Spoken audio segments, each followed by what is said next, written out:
Ici, c'est la partie 2 de l'histoire traitant du grand conflit cosmique, la guerre éclatée entre Jésus et ses anges, et Lucifer avec les anges qu'il a corrompus.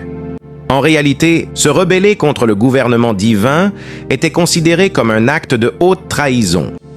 Tout le ciel semblait bouleversé.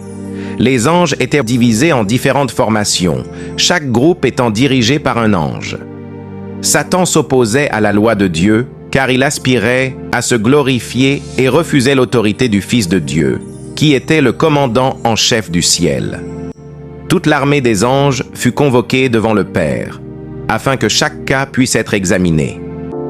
Satan exprima audacieusement son mécontentement, car Jésus avait été préféré à lui. Il se leva avec arrogance et déclara qu'il devait être l'égal de Dieu, et qu'il devait participer aux décisions pour comprendre ses desseins. Le Seigneur informa Satan qu'il ne révélerait ses plans secrets qu'à son Fils et qu'il s'attendait à ce que toute la famille céleste, y compris Satan, se soumette sans condition à son autorité et lui obéisse. Satan s'était révélé indigne d'occuper une place au ciel. Le grand séducteur montra alors, avec un air de triomphe, ses partisans qui représentaient presque la moitié des anges et s'exclama « Ils sont avec moi. Si tu les chasses légalement, le ciel sera presque vide. » Il affirma ensuite qu'il était prêt à résister à l'autorité de Jésus et à défendre sa place au ciel par sa propre puissance, en mesurant ses forces face à celles des autres. Les anges bons se mirent à pleurer en entendant Satan prononcer ces paroles et exprimer ses revendications incroyables. Le Tout-Puissant déclara que les rebelles ne pouvaient plus rester au ciel. Ils avaient leur position élevée et heureuse, à condition d'obéir à la loi établie par Dieu pour gouverner les êtres dotés d'une intelligence supérieure. Mais rien n'avait été prévu pour ceux qui osaient transgresser cette loi.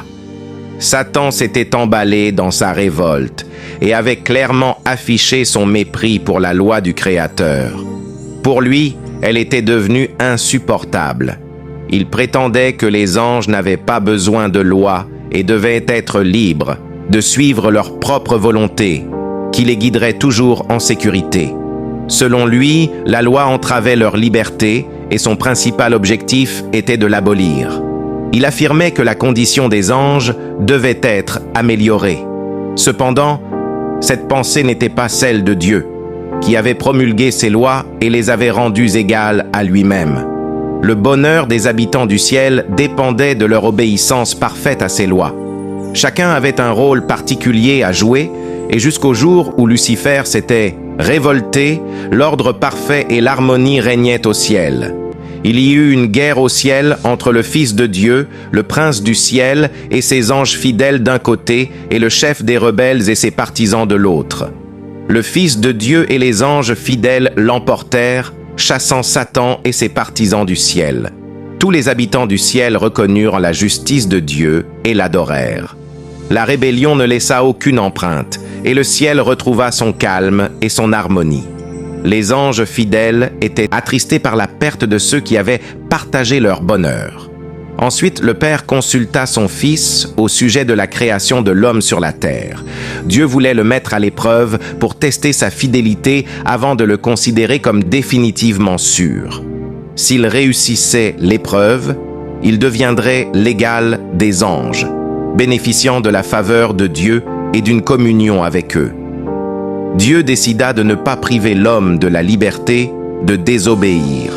Ainsi s'acheva la guerre au ciel. Satan et ses anges déchus, expulsés à jamais du ciel. Merci d'avoir regardé la vidéo jusqu'à la fin. Une fois de plus, n'oubliez pas de vous abonner et de liker la vidéo. Et dites-nous dans le commentaire un point que vous voulez savoir sur l'histoire biblique. Vos avis comptent énormément pour la prochaine vidéo. Que Dieu vous bénisse abondamment